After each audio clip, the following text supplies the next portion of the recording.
Hello students, आज का जो हमारा टॉपिक है वो है sexual reproduction in flowering plants part 2 से। ठीक है, हम लोगों ने पार्ट 1 में जो है वो स्पोर्ट्स बनाए थे, स्पोरोफाइट जनरेशन पढ़ी थी कि हम लोगों ने फ्लावर के डिफरेंट जो है वो कंपोनेंट्स, उसके पार्ट्स पढ़े थे, वर्ड्स पढ़े थे।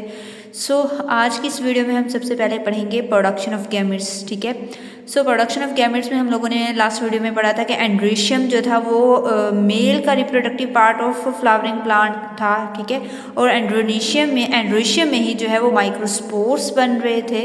राइट, ये था हमारे पास मेल रिप्रोडक्टिव पार्ट का हिस्सा, जिसके अंदर जो है वो फिलामेंट थे, एंथर था, एंथर के अंदर माइक्रोस्पोर्स बन रहे थे। देखिए, माइक्रोस्पोर्स के अंदर जो न्यूक्लियस होता है वो माइटोसिस के जरिए फर्दर डिवाइड होता है टू पार्ट्स में, tube nucleus and generative nucleus. ठीक है, जनरेटिव न्यूक्लियस से नेम से ही इंडिकेट हो रहा है कि ये कुछ जनरेट करते हैं। जनरेटिव न्यूक्लियस जो है वो अगेन जो है वो उसके अंदर जो है वो सेल डिवीजन होती है, माइटोसिस होती है, वो जो है वो 2 स्पर्म में डिवाइड होता है। ठीक है, जनरेटिव न्यूक्लियस क्या प्रोड्यूस करते हैं, स्पर्म प्रोड्यूस करते हैं, वो होते हैं हैप्लॉइड। माइक्रोस्कोप में कितने होते हैं हमारे पास, 2 जो है वो आगे कंपोनेंट्स बनते हैं। एक होता है हमारे पास ट्यूब न्यूक्लियस और उसके बाद जो होते हैं 2 स्पर्म्स बनते हैं। एंड गाइनेशियम जो था वो था female part of flowering plant. ठीक है, गाइनेशियम की ये यहाँ पे ये इसका स्ट्रक्चर था। इसके अंदर जो स्पोर्स प्रोड्यूस हो रहे थे उसे हम लोगों ने मैक्रोस्पोर्स कहा था।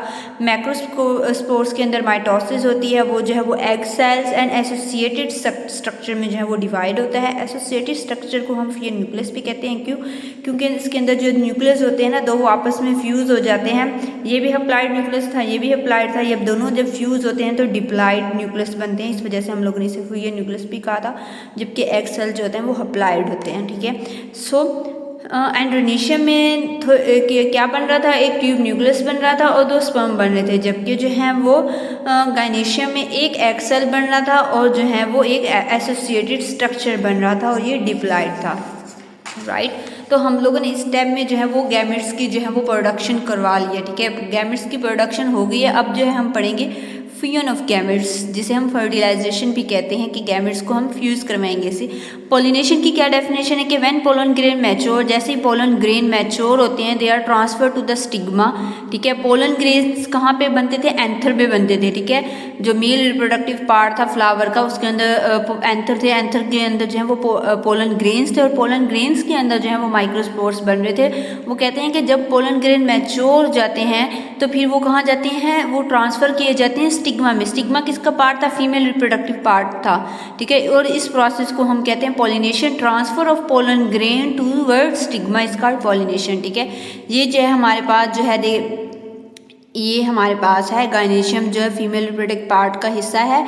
इसके अंदर क्या हो रहा है कि ये जो है वो एक जो है वो इसके अंदर एव्यूल है, एव्यूल के अंदर जो है वो एक एग सेल है और एसोसिएटेड स्ट्रक्चर है। जबकि यहाँ पे हमारे पास ये पोलन ग्रेन है, पोलन ग्रेन के अंदर एक जनरेटिव न्यूक्लियस है और 2 स्पर्म है। हम लोग अभी पीछे पढ़ चुके हैं कि पोलन ग्रेन्स में एक जनरेटिव न्यूक्लियस और 2 स्पर्म प्रोड्यूस होते हैं। सब जैसे ये पोलन ग्रेन मैच्योर हो जाता है तो फिर ये स्टिग्मा के जरिए जो है वो इंटर होता है। जैसे जैसे ये इंटर होता जाएगा तो जो ट्यूब न्यूक्लियस है, सॉरी जो पोलन ट्यूब है, वो जो है वो रास्ता बनाते जाएगी। ये हमारे पास पोलन ट्यूब है, पोलन ट्यूब जो है वो इन स्पर्म्स के लिए जो है वो रास्ता बनाती जाएगी और एक स्टेज पे आके वो जो है वो एव्यूल में इंटर हो जाएंगे। यहाँ पे पोलन ट्यूब का बताया गया है कि ऑन रीचिंग द स्टिग्मा, जैसे स्टिग्मा जो फीमेल रिप्रोडक्टिव पार्ट है उसके अंदर वो जब पहुंचते हैं, the tube nucleus of pollen grain constrict the pollen tube. ठीक है, वो जो ट्यूब न्यूक्लियस होता है ना, वो जो है वो एक ट्यूब बनाता जाता है, जिसे हम पोलन ट्यूब कहते हैं, एक रास्ता बनाता जाता है इन स्पर्म्स के लिए। The pollen tube contain a tube nucleus and 2 sperm, और फिर उस पोलन ट्यूब के अंदर एक जो है वो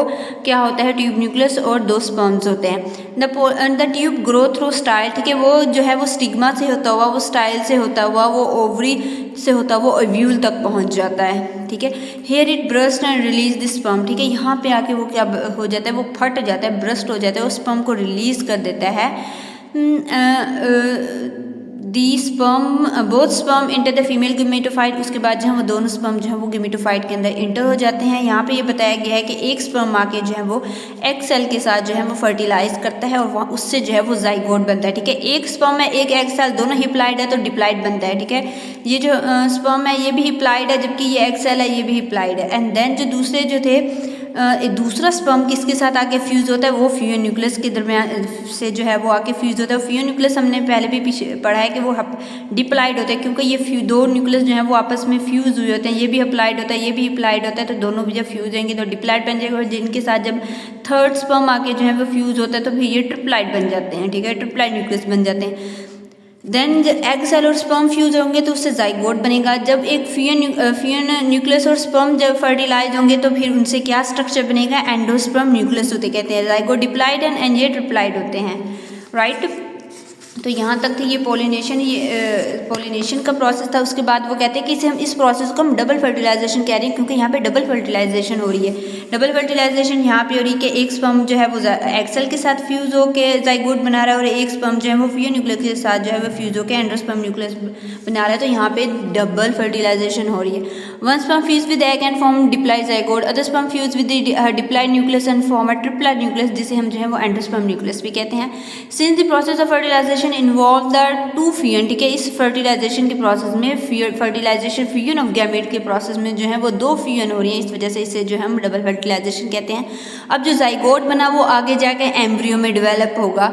जो एंडोस्पर्म न्यूक्लियस बना है वो आगे जाके एंडोस्पर्म टिश्यू में जो है वो डेवलप होगा। ये एंडोस्पर्म टिश्यू क्या करती है, ये जो एम्ब्रो जो ग्रोइंग एम्ब्रो है इसके लिए फूड प्रोवाइड करती है, खाने का बंदोबस्त करती है ये एंडोस्पर्म न्यूक्लियस।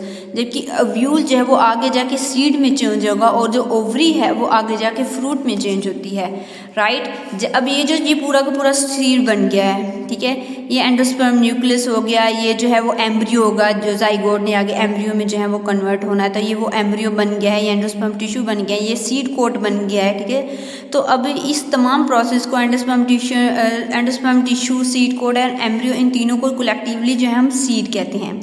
जैसे ही ये सीड जर्मिनेट होगा, अब जर्मिनेशन के लिए भी ये है कि जब ये सीड जो है वो मैच्योर होगा और उसके बाद जो है कि एक सुटेबल कंडीशन होगी, सुटेबल इन्वायरमेंट होगा, उसके लिए जो माहौल होगा उसके लिए बिल्कुल ठीक होगा, तो ये सीड जो है वो आगे जर्मिनेट करेगा और फिर ये जो है वो स्पोरोफाइट डिप्लाई, क्योंकि ये डिप्लाइड है ना, तो ये जो स्पोरोफाइट में जो है ये आगे जाके कन्वर्ट होगा, ठीक है। ये एम्ब्रियो बन रहा है ना, एम्ब्रियो, ये जो एम्ब्रियो है इससे जो है आगे सीड बना और देन जो है फिर ये ये जो एम्ब्रियो है आगे फर्दर जो है वो एक नया प्लांट बनाएगा, स्पोरोफाइट प्लांट। अब दोबारा से यहाँ से स्पोरोफाइट जनरेशन स्टार्ट हो जाएगी। तो ये एक साइकिल जो है वो चलता रहता है प्लांट की लाइफ में। सो ये थी हमारी सेक्स और रिप्रोडक्शन फ्लावरिंग पार्ट प्लांट में।